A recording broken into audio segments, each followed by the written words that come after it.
नाज़रीन, मैं उम्मीद करती हूँ कि आप सब खैरियत से होंगे। इंसान के पेट पर एक सुराख मौजूद होता है जिसको नाफ कहा जाता है।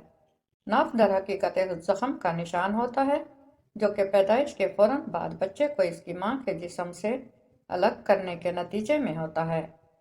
माहिरीन के मुताबिक नाफ की जगह जिस्म के जितने भी पार्ट्स हैं हमारे, तो हर पार्ट तक पहुँचने वाली नसों का पूरा एक जाल बिछा हुआ होता है। तो नाजरीन, आज मैं आपको नाव में तेल डालने के फ़वाइद बताने जा रही हूँ। लेकिन इससे पहले अगर आपने हमारे चैनल को सब्सक्राइब नहीं किया तो सब्सक्राइब कर लें और एक प्यारा सा कमेंट कर दें ताकि हमारी हौसला अफजाई हो। तो चलते हैं वजीफ़े की जानिब। हाथों और पैरों की खुश्की और एड़ियों का फटना ख़त्म हो जाता है। जहनी और नफ्सियाती बीमारियां दूर हो जाती हैं। आँखों की खुश्की और खारिश हट जाती है। नज़र तेज़ हो जाती है। खुश्क जिल्द तर हो जाती है और खारिश को फ़ायदा होता है। खारिश की बीमारी भी दूर हो जाती है। हवा से फूले हुए पेट में अफाका होता है। पेट की जिगर की बीमारियां दूर होती हैं। बवासीर और कब्ज़ का खात्मा होता है। कमर के दर्द की तकलीफ ख़त्म हो जाती है। नाखनों की बीमारियां, नाखनों से फफूंदी यानी फंगस के अमराज दूर होते हैं। होंठ नहीं फटते, चेहरे पर चमक आती है। गाल तरोताज़ा रहते हैं। बालों में निखार आ जाता है। नाक की बढ़ी हुई हड्डी में कमी आ जाती है। नाक की जलन ख़त्म हो जाती है। यानी नाक में तेल डालने से नाक की जुमला अमराज दूर हो जाते हैं।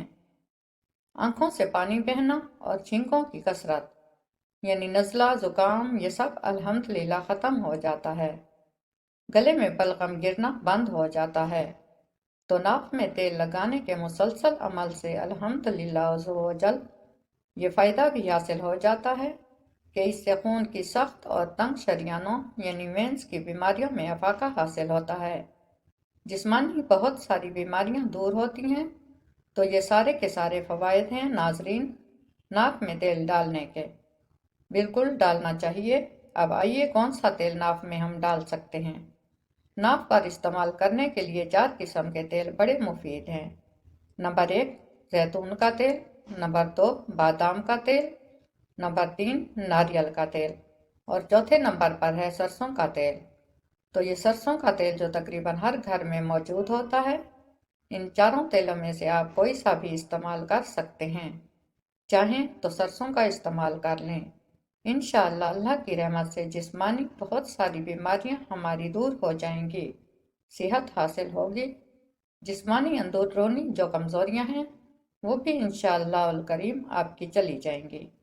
वीडियो अच्छी लगे तो लाइक करें, कमेंट करें और चैनल को सब्सक्राइब नहीं किया तो सब्सक्राइब कर लें। जज़ाकल्लाह।